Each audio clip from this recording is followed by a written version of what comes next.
Hi, thanks for tuning in to Peeling Back the Label. Today we have a very special guest today, best-selling author Kimberly Brock, who wrote, among other books, but today we're going to be talking about The Lost Book of Eleanor, and I can't wait to get her patched in so we can really get down and dirty and talk about this book.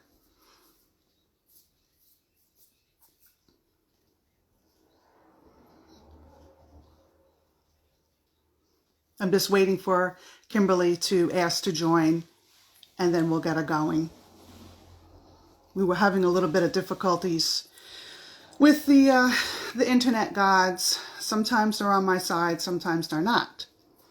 Today, they're being uncooperative, to put it nicely.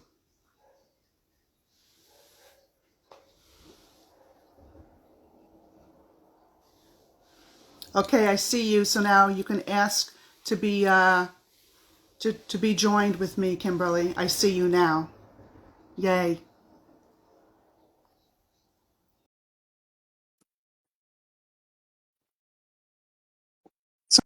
Sometimes it takes a little bit. Yay! Oh, see, now that's weird. I can't see you, but I can hear you. I don't know You why. don't see me? No, but it's not you. It's me. Oh, So how weird. it, It kept it asking me to request, and I would request, and then it would go away, and I see you. So, yeah, I hate that I can't see I can't see your reactions or your face or whatever, but we'll just have to make do with it because I don't know, the internet gods are not I cooperating. know. Maybe it'll catch up, and I'll show up at some point. Well, I don't know, but when I'll post it on Instagram, both of us will be there. Don't even ask me how or why. I don't know, It's but that's okay. These things are nuts. I know. And it makes you but nervous. but you know what though? It's like if we did a Zoom, you'd still be nervous, but not it just wouldn't be the same if it wasn't live. Like, you know what I mean? I So know. I like, I like to fly on the edge of my, the seat of my pants. Yeah. Well, here we are. Here we are, and we're here to talk about your beautiful book. Maybe you could show it, even though I Oh, can't see it, but yep. maybe you could show it to everybody because I want everyone to see that beautiful cover of that It book. I is mean, so pretty. They did a beautiful job with it. So there you go. they, I've shown it. they, And I'm going to have a big poster behind my head. So we're good. oh, okay, good. See, I can't see. I got FOMO. I'm missing out. I'll be your interpreter. Thank you. Now I noticed like you had like on the book cover like the peacock feathers and the key and stuff like that. Now I did read the book, so I kind of sort of know, but maybe readers who haven't read your book yet, kind of wonder like what's the deal with the peacock feathers and the key and stuff. Can you give like a couple little hints on that? Well, sure. Do you want me to tell what the book is Sure. about? Or do you?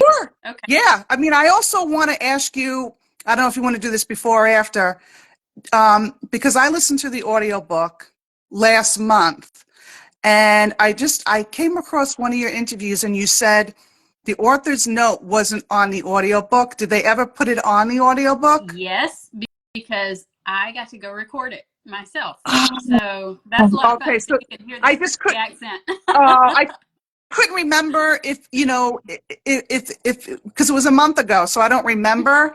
So I went back quick to look, but for some reason I couldn't log in or whatever. It was giving me Yeah. such a hard time, so I just said, "Oh, I'll just ask her myself." Yep. It's on there now. So I don't know if you ordered the book immediately before they realized it wasn't there, if you have to like refresh or re-download, whatever you do on Kindle. I don't know, but it is on there now. So Okay, I was just um curious, but I like that when authors use their own yeah. words, like in your own voice. I prefer it. I don't know why. I just do. Well, it was sweet. I did not anticipate that it was kind of emotional because I realized, you write that author's note directly to your reader and it's very personal. And so as I was reading, I was getting kind of choked up, and I didn't want the guy that I was in his little recording studio at his house, and I was like, he's going to think I'm crazy if I sit here and cry at my own author's note. So I had to really keep it together, but that was a lot of fun. I enjoyed doing that. So the book is about mothers and daughters. It is inspired by the historical mystery of the lost colony of Roanoke, our first British colony that came to the New World with women and children. And they were not here for long before they disappeared. And we're not sure exactly what happened to that colony. There are a lot of theories. The daughter of the governor of the colony was named Eleanor White Dare. She was 7 months pregnant when they came with her daughter. You know her name probably from history, Virginia Dare. And they all disappeared. So this novel, I liked that history when I was a little girl. My dad was big on local history and American history, and we were always learning something, going to visit museums or, you know, anything that had to do with history, including our family history. So I remember learning about the lost colony in 4th grade and really liking that and thinking, somebody's not telling the whole story here, right? And then when I was a young mother, I learned a piece of obscure history that connected my home state of Georgia to the lost colony mystery, which took place on what's now known as North Carolina coast. And so I just kind of became obsessed with it. As far as the cover goes, well, it started out with the palm fronds in the background and everybody being a little like, oh, I don't know if that feels like, you know, what I think about when I think about the lost colony. And I said, well, they were on a southern coast, and palm fronds, I don't know if you've ever been to the North Carolina coast, but it's thick. So we stuck with that. I really love those palm fronds. I think they're I right away you think of the South when I don't know when I see that. Yeah. I think people think about, you know, those early colonies, and we think about like Plymouth Rock and the Pilgrims, but our early colonies were actually much farther south.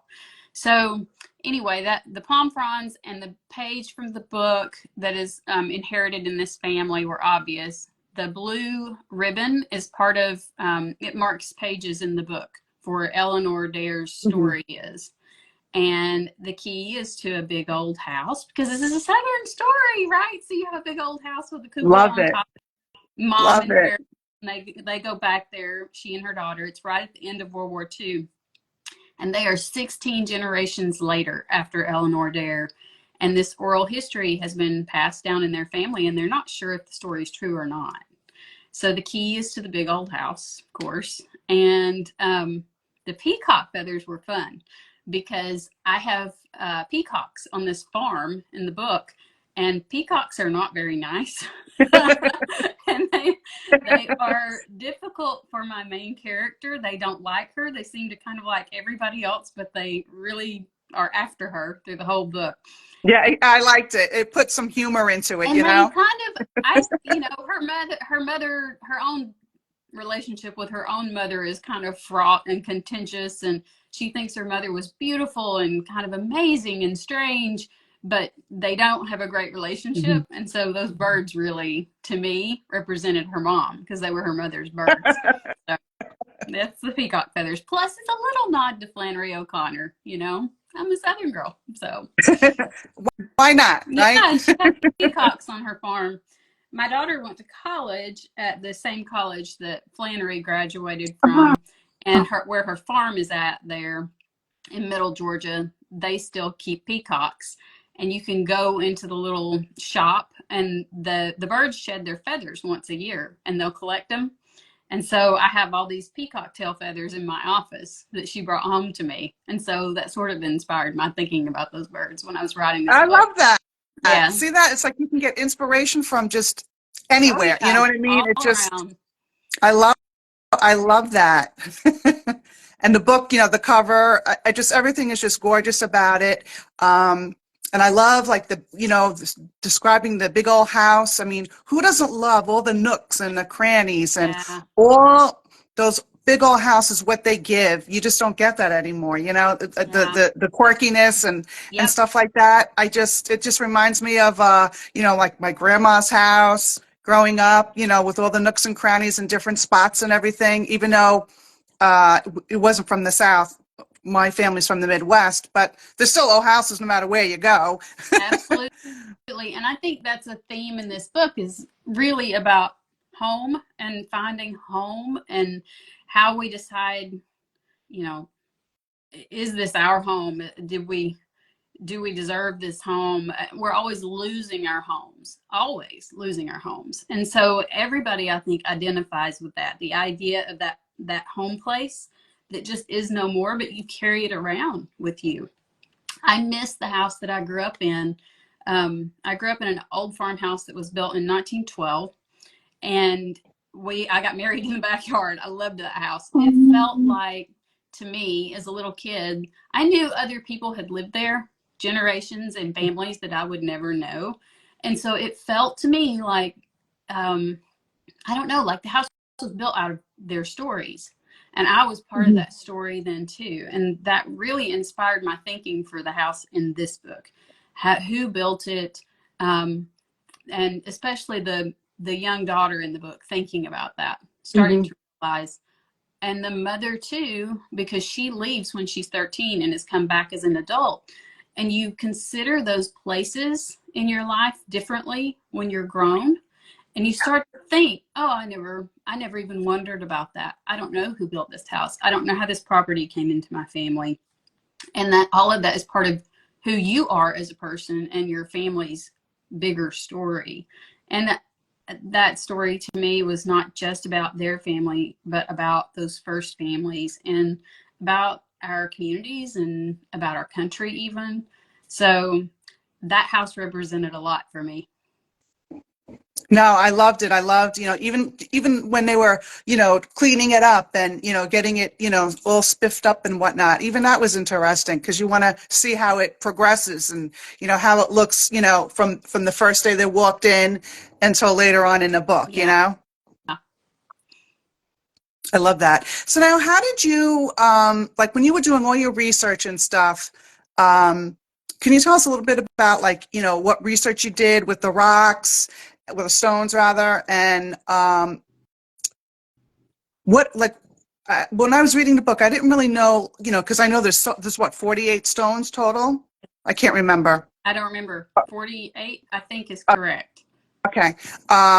You know, like all the 48 that they found, was there writing on every single one of those stones? And if there was, what did they say on the stones? So I'll back up just a little bit. So the colony disappears at the end of the 1500s, and then in 1937, a guy comes from California, and he's on vacation with his wife, and they're doing, you know, just a car drive, and it's right at the end of the Depression, and they stop on a highway, just a little 2-lane highway. It's about 50 miles inland, in a spot called Edenton, North Carolina. And it's about 50 miles inland from where the colony would have been and disappeared. So he stops on the side of the road, and he tripped over a big stone. And because it was the end of the Depression, people were always looking for anything that might make a buck, right? And this stone had an inscription, looked like, carved into it. He couldn't read it. It was very cramped, but he thought it might be worth something. So he tossed it in his trunk. And they went on their way. And on their road trip, they came through South Carolina and down into Georgia. And there's a college in Atlanta, Emory College. And he went into Emory, and he put the stone down in front of the history professor and said, "So what do you make of this? Well, what will you give me for it?" You know? And the history professor and other experts that came to look at the stone all kind of lost their minds, because they decided that it was Elizabethan English, a message from Eleanor White-Dare, the daughter of the governor of the colony. And on one side of this stone, it said, it was the name of her husband and her child. So it was a tombstone. And then on the other side was this long, cramped message that says that there was a massacre, that most of the colony had been murdered, including her husband and child. And there were about 7 of them that had survived, and they would be traveling on with some friendly natives that were nearby. This, and basically said, "Dad, come find me," right? And it mentioned a second stone, and so there became this flurry to find the second stone, and nobody could ever find it. Emory wouldn't pay for it. It became a huge spectacle all over the United States and around the world. It was in the news. But because Emory wouldn't pay for it, and they wouldn't commit because they couldn't be sure it was real, right? The history professor's father was the president of a girls' or a women's college in North Georgia.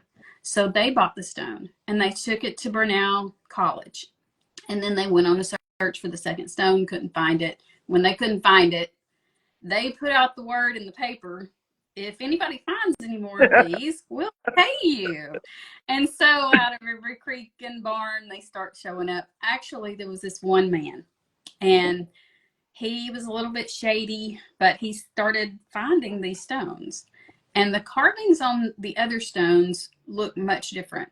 They're larger, the letters are larger, but they tell a story, like you said, 40-something stones that he found starting in North Carolina, coming down into Greenville, South Carolina, and following what would have been the trading trails and also the rivers down into Georgia, right past Atlanta and near where I live in Fulton County, where the trail ends. And they tell a story of Eleanor's survival and her marriage to an Indian king and living in North Georgia and having a daughter with him, and then being cast out from the tribe because of that. They were unhappy, and going down to live eventually in a cave where she nursed some of the others who died until she died. Her daughter is the last survivor, and one other man that were with the group, and then that's the end of the stones. So everybody was excited. They thought this was what had happened. And then the Saturday Evening Post in 1942 sent a reporter, and he debunked the whole thing as a hoax, except for the first stone. So one person debunked everything, just the one guy. He did. And so it was all dismissed as a hoax, and all the stones were put back into storage at the college because they were quite embarrassed. But nobody, even until today, has been able to authenticate or not the first stone. So we don't know if it's real or not. And you can call and make an appointment and go see them at Burnell University. And so I did. And I don't know if that first stone is real or not. It will make your hair stand up to see it because it makes you wonder. And when I went and saw it, I cried. And the poor little woman in the archive room must have thought I was nuts. And I was driving home and I thought, why am I so upset? And I realized I was upset because Eleanor's story had been lost twice. And she was 19 when she came on that boat, 7 months pregnant already. And I thought, here I am driving down a highway 400 years later. And because of that stone, I'm remembering her. And I think if I had been that little girl, that's all I would have wanted. So I made up a story because I'm a storyteller. So I think that is what this book is about. It's not about solving what really happened to the lost colony, but it's about how you walk away from a stone like that in your life. If she carved it, if somebody else carved it, it's more about what we do at that point, how we continue and what we pass on in our families and the stories that we tell. I love it, and I totally agree with it. And, you know, all the different themes in your book, I mean, you had quite a few, not just a historical fiction, but women's fiction, you know, mother-daughter, you know, generational, you know, you had even grief, you know, you had a lot of grief, a lot of different themes going on, which I loved because people can learn from that. Good. I'm glad you liked it. I think it was it was tricky to figure out where to set it and when to set it.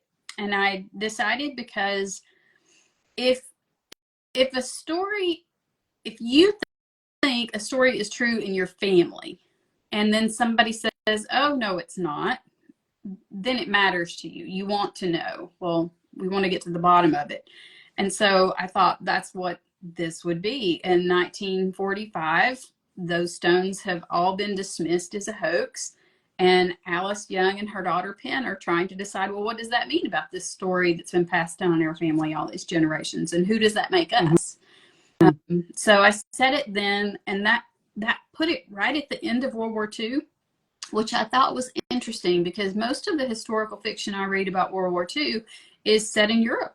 It deals very distinctly with the war as it's going on. It's not home front stories. And I thought in Savannah, Georgia, on the coast, what an unlikely place to tell a story set in World War II. And then I started, realizing, oh, there's so much to be said about that. They were building all those Liberty ships and opportunities and things that had not been jobs that women were doing before the war, they were doing during World War II, and what that would mean for this woman who's raising a 13-year-old daughter and looking at her and thinking, what is her life going to be like? Because everything was changing. And I liked that sort of puts Alice and Penn in the same edge of the world kind of situation that Eleanor Dare might have been facing. Because standing on the coast of North Carolina, she definitely was not in London anymore. And so I thought that's interesting for them to think about what came before them and how their family survived and what they're going to need to do. No, I found it very refreshing. I mean, I love historical fiction books, but sometimes it's the same, you know what I'm saying? The same. Yeah. And you kind of did it on a whole nother twist, which I loved. And who doesn't love a book, from the South? Yeah, it's complicated, It is a big old haunted house living in the South. And I liked being able to take readers to that area in Savannah because our history there it reaches back before the Revolutionary War. It's our very early history, and to think about who was there before the British and the French and the Spanish showed up and how it was built and, whose home is it is really a question throughout the book. And then to sort of reflect on that for these characters as they're living there. They're Italian POWs in this novel, and there were Italian POWs that were in camps here in Georgia. A lot of people know about the German POWs, but they don't think about the Italian POWs. And they worked on our farms, and they sat at our tables, and I wanted to think about that. Who do you set your table for, and how do you sit across from them, and what do you see when you do? How do you decide who you can sit with? And it was interesting to me how it all just overlapped over and over again as I went through it and dug through it. My kids we love to go to Savannah, but I can remember the first time we were there, my kids being like, the Revolutionary War took place in Georgia? Like, they were so confused. And it's funny how we cherry pick what history we learn and what history we teach in our classrooms. So it's true. Yeah, and a lot of times we don't, the women are forgotten. That was my next point. All right, so go ahead. I know. Trying to figure that out. You tracing women's history is a little different than I had to look into. I had to speculate. There's a lot of speculating with this novel. The ideas of early printing presses, even in London, and Eleanor's connection with that come from, just digging around and learning that a lot of the printing presses, while they were owned by men, were run by their wives. So the men's names are on things, but the women might have actually been doing the printing. And then I had to carry that forward for, well, where would Eleanor have gone? And from that point, how would her descendants have moved through early American history? history, those port cities, where would they have gone to and why? And it wasn't so much how they would have moved as it was how were they moved, because it was according to who they were married to, right? And or working for.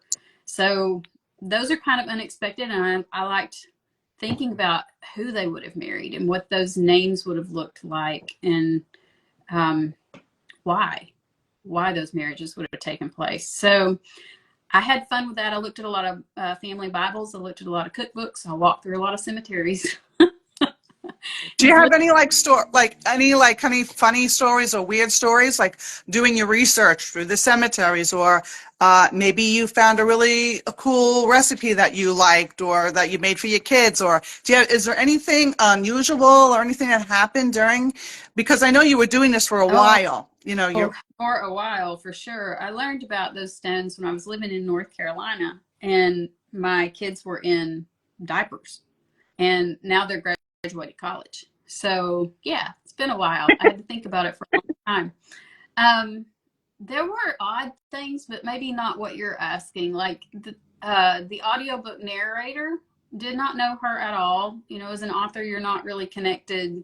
You just say, thank you very much, that's lovely. And I reached out to her after she had already recorded the novel to say thank you. I thought she'd done such a beautiful job. And agreed. She did a really good job. I could sit there and listen to that Southern drawl all day long. So that's what I was asking. I'm like, where did you grow up? And she said, well, I actually grew up, she lives in LA now. I actually grew up in Cary, North Carolina. And I said, no way. What? When? So it turns out that's where I was living when I learned about the Dare Stones. And you just gave me chills. And she would have been a little girl, like about 13 years old at that time. So we had no former connection, did not know one another. It was just a fluke that she ended up doing the narration. And I thought, okay, Eleanor, maybe you're not going to haunt me. That might be okay. And the other thing was that I made up Evertell, the house. I just made it up.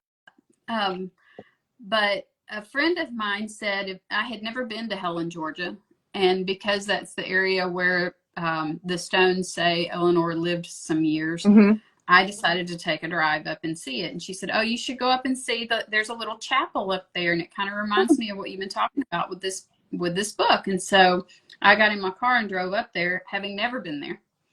And I was coming down the hill, and I could see through the trees something white. And there's a turn before you go into Helen, Georgia, and there's a mill, a grist mill. And so I turned because I wanted to see what it was in the trees. And it was a huge, old, white house with a cupola. And I had completely made it up. And I sat on the side of the road for about 2 minutes before I hightailed it out of there, because it just kind of spooked me. And at the time, it was abandoned. It was just overgrown and abandoned. And it's actually the home of a former Georgia governor, and it's since been refurbished, and you can tour it, and they have events and things. So my daughter and I went back to see it, and did a tour, and it was during the off season. So it was just me and her, and she's a photographer, so she brought her camera. And we went up the steps to the second floor landing, and the tour guide was telling us about a big piece of furniture right at the top of the stairs. And I had stopped dead in my tracks, and my daughter took a photograph of me looking at this furniture while he's talking, because it's a huge armoire with a mirror on the front panel, just like the one I made up.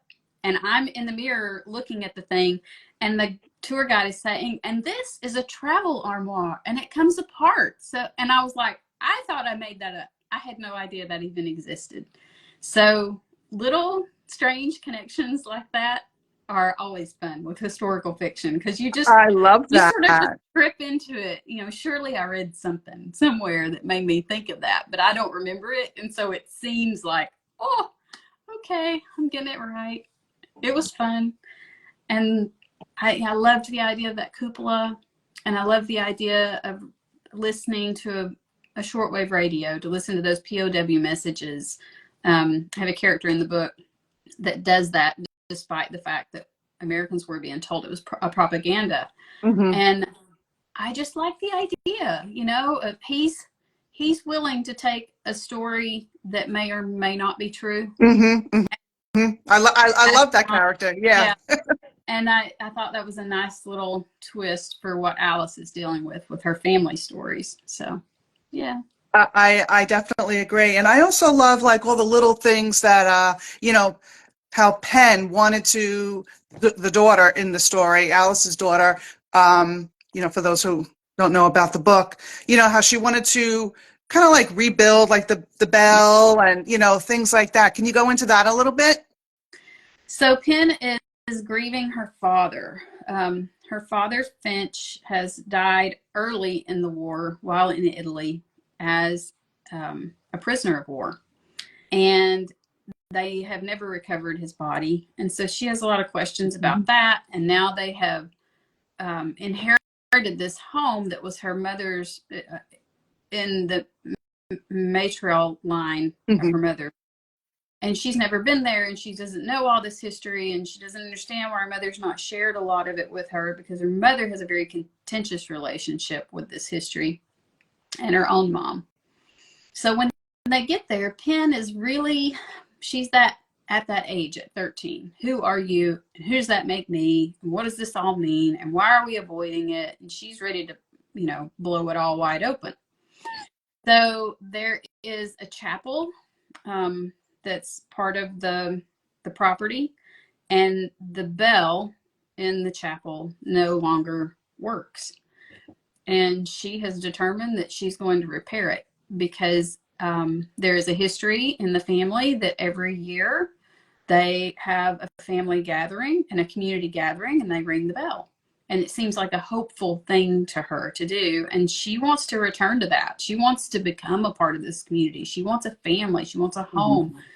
And so she, you know, does what she needs to do to find the parts for that bell, and kind of goes against her mom a little bit. She's a little bit precocious. Mm-hmm. To say, Penn, I get Penn. She's a little like me. And she meets a girl that is a welder on one of the Liberty ships. And the girl has finished Girl Scouts. She's like, there's another level of Girl Scouts. So Girl Scouts was founded in Savannah. And I thought it was interesting to think about a girl who had gone through those sorts of trainings, and how her badges, and, you know, it's kind of military-esque to Penn, who is a young girl and looking for a way to connect with her dad and her own sort of autonomy, I guess. Mm-hmm. She's not been told no about a lot of things. At this point, she's a little bit of a little wild thing. And she really looks up to this girl when she meets her. She goes to the docks in Savannah where they are building Liberty ships. And a lot of girls were working on the Liberty ships at that time. And this girl is a welder. I know. She's welded. Oh, that was so cool. I love that. So that's such a thing for Penn to see. And she needs her help to repair the bell. So they have a friendship. And the thing I like about Sammy is the girl's name. She is excited because she's going through a program to learn how to fly planes. And that was a true thing. There was a program for girls to learn how to fly planes. The problem was, after they had certified to be able to fly the planes, they actually weren't allowed to fly yet. And for Sammy, that's okay, because one day she believes that she will, that it will change. And I wanted that to make an impression on Penn. So I liked that older girl and then Penn, and, you know, the idea that I can fix something in my family. I can fix this bell and fix something in this community. And we're all grieving together, these different things, but there's a way to start from here. So maybe Penn is the one who figures out how you walk away from the stone with a bell. I guess. I even loved how Penn, you know, really talked her into it, because she was a little gun shy about doing it because she didn't want to get in trouble. Right. But Penn was bounded and determined. Like, she really, really wanted to get that bell fixed. She wasn't going to stop until it was getting fixed. And it doesn't change the world. You know, there are things that we do like that it doesn't change the world to ring a bell. but it meant something to the people who lived there. Right. You know, it meant something personal to them. And so it did change things for them and for Penn. Yeah. Absolutely. I just now want to do like a little like kind of like quick kind of questions like when you're writing as a writer, do you like get out the spiral notebook, or are you straight on the computer, or you'll take a napkin? What do you do when you know, I mean, I'm sure you probably have something bubbling up now, you know what I'm saying, that you're probably working on something now. What do you do? How do you do it? So I have a really, I'm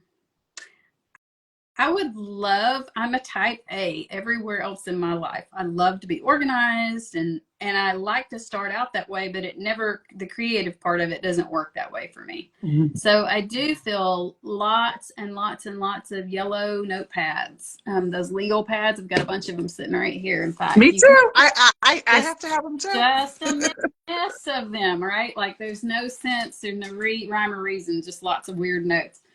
And I will fill lots and lots of those. And I try scenarios. I like to write longhand when I first start. Mm-hmm. Usually it's a whole different part of your brain that you use when you use your hands. And so I do that for a while, and I try on names for the characters, and eventually I will, and this usually comes with the idea of a place and the idea of a concept. And then I'll find the voice. I will find the person. And once that, whatever that is, trips in my brain, I will write the end. I know that's weird, but I'll write the end.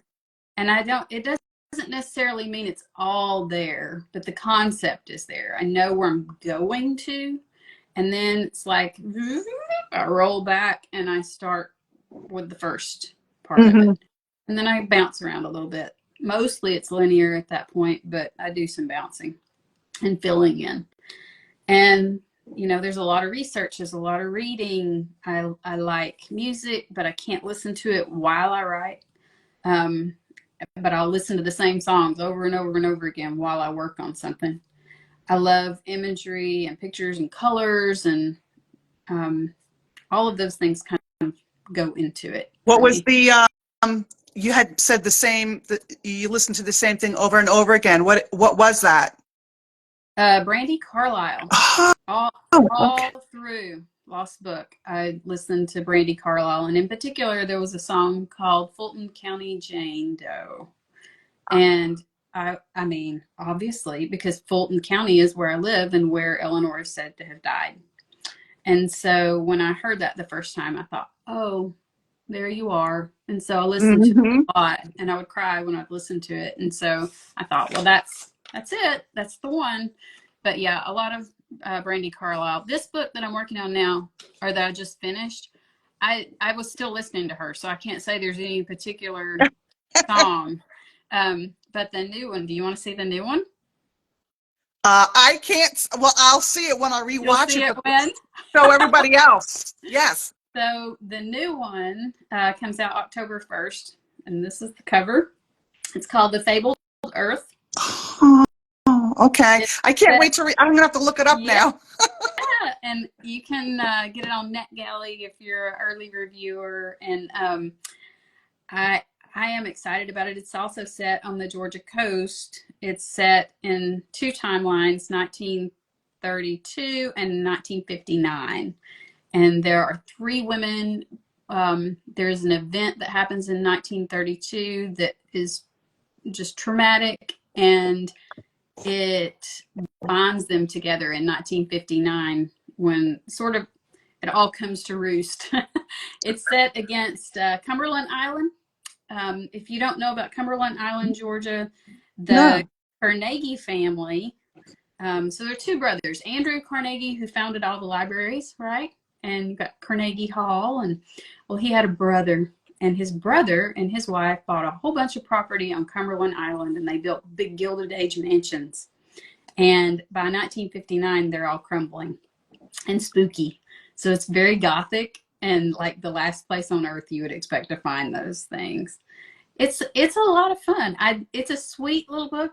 I say little. I always say little. It's kind of epic. It's huge. I was Just going like to say, Eleanor. It's not. oh, is it a novella? It's not as No, now you. big. It's not as big as Eleanor, but it is slow and it's deeply Southern, and it's it's set against 1959. It's this backdrop for a lot of social change, right? And there Absolutely. might be a ghost story in this book. Oh, Yeah. somebody just wrote.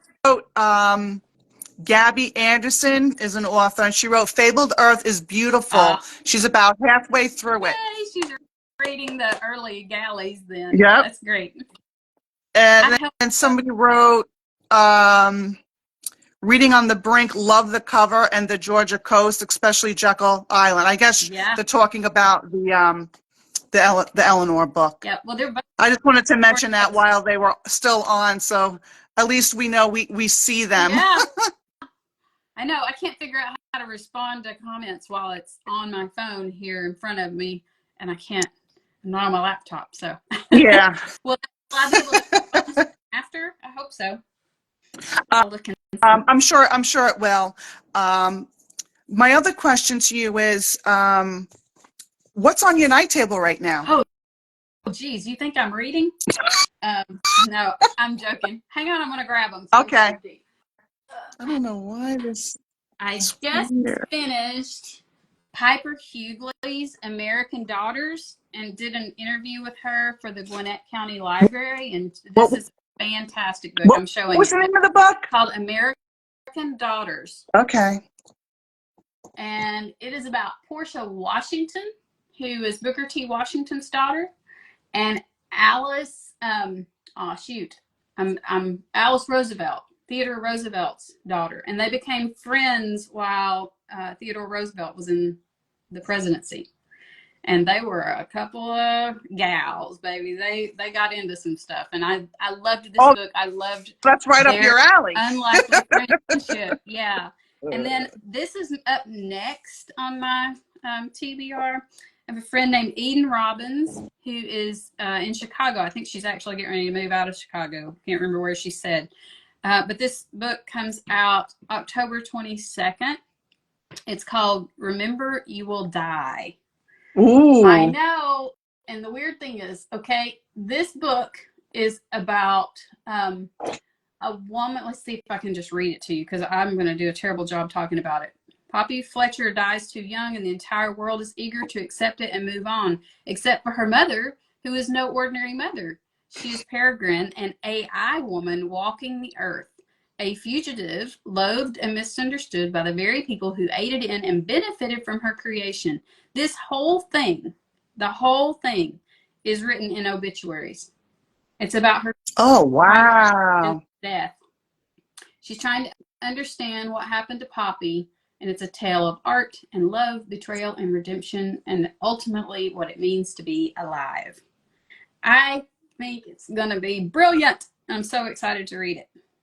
That does sound very, very interesting. And then the mother you said was AI? Yes.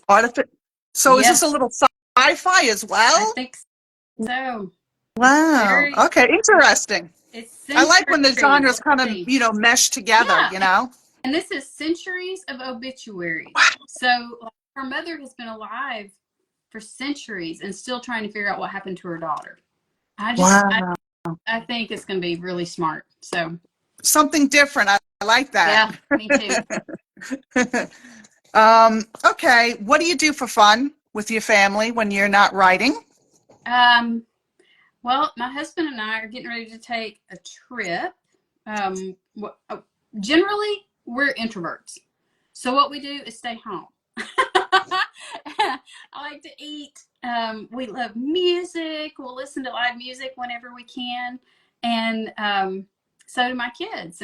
But we also like to travel, and we're getting ready to go on a trip at the end of May to London and then to Ireland for a wedding. Oh, so I'm wow. So excited about that. The history of that ought to be just amazing.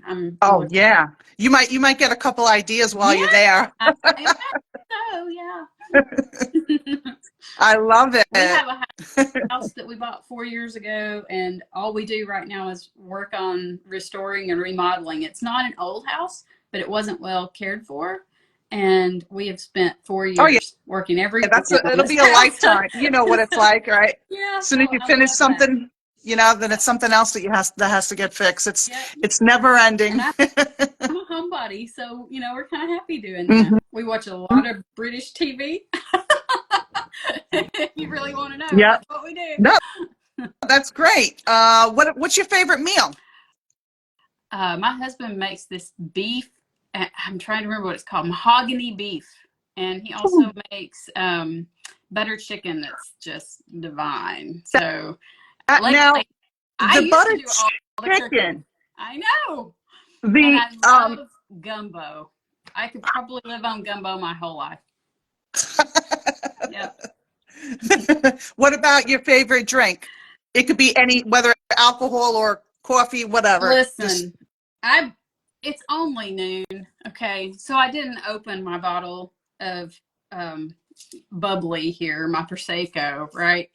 But honest to God, I drank enough coffee, I could float to the moon on the coffee that I drink. Me too. Me too. Constant coffee, yes. And we lived in Seattle for a while, and it has to be it needs to be like motor oil. I really like it dark. So yeah, if you come to my house, you're gonna be up for a while. And what about dessert? Do you have a favorite kind of dessert? I like chocolate.